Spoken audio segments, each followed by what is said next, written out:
Рахмат, урматтуу Дастанбек Артышбекович, урматтуу кесиптештер, урматтуу чакырылгандар.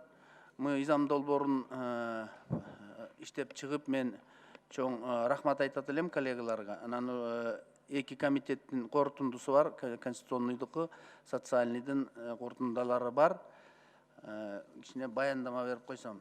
Уважаемые коллеги, поводом моей законодательной инициативы стали несколько важных прецедентов, которые я получил в рамках депутатского наказа от населения, проживающих в селах Иссык-Кульской области. Проанализировав ряд норм, регламентирующих зону ответственности и полномочий в части привлечения ресурсов в региональные организации здравоохранения, нашел коллизии и слабый уровень правоприменения существующих норм касательно содействия охране здоровья граждан на местном уровне. Ситуация такова, что вследствие сокращение финансирования здравоохранения как с республиканского бюджета, так и из средств доноров, уровень доступности медицинских услуг в регионах все ниже и ниже. В большинстве регионов в государственных медицинских учреждениях отсутствует необходимое медицинское оборудование.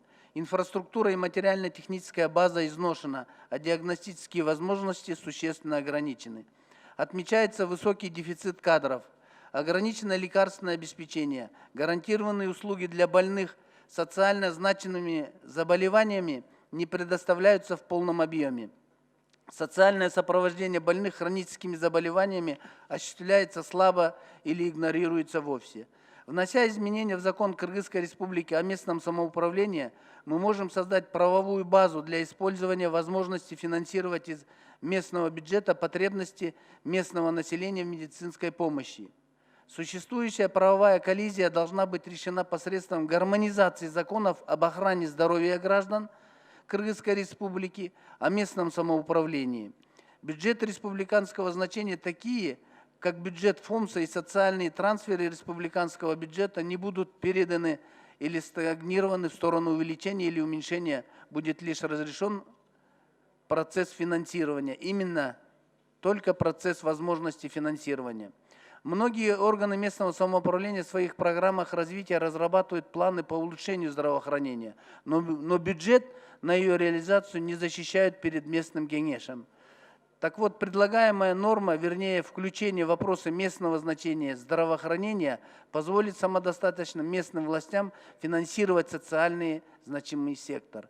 Позвольте коротко остановиться на вопросе. В законе Кыргызской Республики об охране здоровья граждан Кыргызской Республики, статья 9, приводит перечень полномочий местных государственных администраций и органов местного самоуправления в области охраны здоровья граждан. Но в законе Кыргызской Республики о местном самоуправлении имеются противоречия и неисполнение закона об охране здоровья граждан Кыргызской Республики. Так, в соответствии со статьей 10, обеспечение здравоохранения населения относится к компетенции государственных органов, а в перечень вопросов местного значения, статья 18, не включены мероприятия по созданию условий для защиты и укрепления здоровья населения, развитию и функционированию организаций здравоохранения. Уважаемые коллеги, до этой законодательной инициативы я провел ряд переговоров с действующими руководителями городов и сел. Как выяснилось, самодостаточные в плане бюджета органы местного самоуправления финансируют сектор здравоохранения и объясняют это тем, что бюджетный кодекс позволяет им это делать.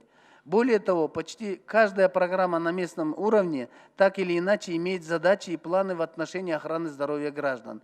Это означает, что де-факто на уровне муниципалитета инструмент государственного вмешательства имеет место быть. И от законодателя требуется лишь привести в соответствие недоработанную часть вопроса. Например, в городе Бишкек первый вице-мэр озвучил сумму, освоенную в 2018 году в размере 147 миллионов сомов. Главный вопрос не в объеме денег, а сам факт финансирования уже легитимизирует вопрос ответственности. Я бы попросил обратить внимание на презентацию. Айтсаңар.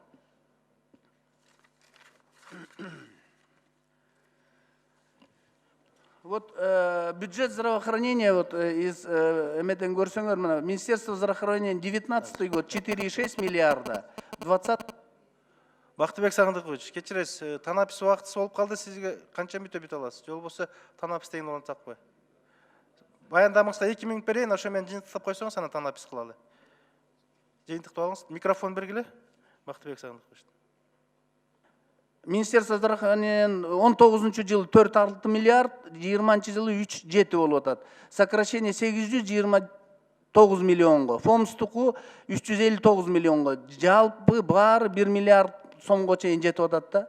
Ошондуктан следующий. Текущая ситуация в регионах, инфраструктура, диагностические возможности, высокий дефицит кадров. Мунун баарын силер билесиңер, урматтуу коллегалар.